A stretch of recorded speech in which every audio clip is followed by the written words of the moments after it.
जी बिस्मिल्लाहिर्रहमानिर्रहीम अस्सलाम वालेकुम दोस्तों। मैं हाँ अशरफ गुलजार ते तुसा दे पे यूट्यूब चैनल सरेकी बोल सरेकी।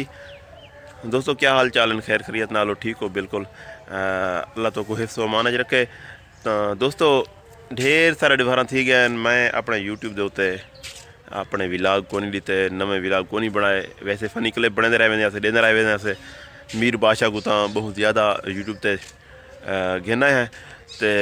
लेकिन कुछ दोस्तों की फरमाइश है कि कमेंट आते रह गए थोड़े विलाग को नहीं आते काफ़ी दोबारा थी गए तो विलाग अपने रीते करो। चलो मैं कि विलाग वाल शुरू कर देने हैं तो कुछ मसरूफियात की वजह करके वैसे विलाग नहीं आते रह गए तो वल हूँ चलो इंशाल्लाह आते रह वैसन नाल दे नाल। मैं अपने विलाग की शुरुआत करना नेचर की खूबसूरत चीज़ नाल फुल्लें दे एक गुलाब के फुल पे उन्हें नाल शुरुआत करना। तो जेडे दोस्त मेरे चैनल को सबसक्राइब नहीं किया वो सबसक्राइब कर गिनो नाल बैल आइकन का बटन दबाओ चाह ताकि मैंने सारा वीडियो थोड़े तणी आसानी पहुँच जाना मैं। तो मैं तो लिखे ना नेचर की खूबसूरत चीज़ फुल गुलाब दे वालों तो बाद अगू तो चलते रहे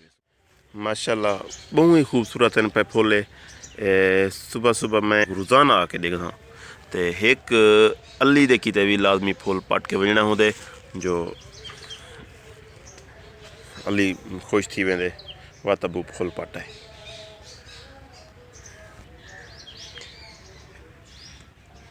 ये सारे फुल अज तो वैसे फुल शायद चाहते क्या नहीं बूटे बहुत घट अज निखारे खड़े भावें मौसम ख़त्म थी लेकिन बड़े खूबसूरत फुल नहीं दोस्तों। ये तो हैं फुल गुलाब दे जेडे मैं तो पहले लिखे हैं तो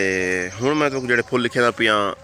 उन्हें का ना तुसा आप सामने तो वो भी सामने कि कितना दोस्तों को वो फुल पसंद हैं कितना कोई नहीं कि कहते कहते घर ये फुल लगे हुए हैं।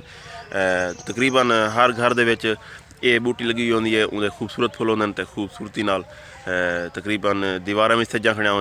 दरख्तें के नाल हो दरख्तें चाड़े हुए हैं ये वाल वो दरख्त भी खूबसूरत लगते खड़े बहुत खूबसूरत हैं पे। तो मैं को कमेंट के ना दसे सो इन फुलों का ना क्या है तो नाल ये भी दसे सो कि ये कहते कहते घर पे लगे हुए तो नाल कह को कितना पसंद हैं पे ये लाजमी दसे सो ये फुल तो मैं लिखा पिया। जी दोस्तों ये हैं फुल तो इन फुलों का तुम ना ही दसे सो मेरे को तो ये भी दसे सो कि कहते कहते घर लगे हुए हैं पे तो थोड़े सारे को तो हैं पे इवें होना स्वाभाविक ज़मीन के उत्ते दीवार के नाल कोनी तो तुसा दसे सो कि तुसा दीवार के नाल वही पावे तुसा कहीं दरख्त के नाल वही पावे असा हाल इवें हेठ वहारी तन जो ये एक वेड़े की खूबसूरती किते तो हैं पे लेकिन असा दीवार के नाल हाली कहने से वह दीवार के नाल पहले हम पट्टे हैं से चा वल ये जड़े इतना वाटे हैं बस इतना ही पैंट है वल दीवार के नाल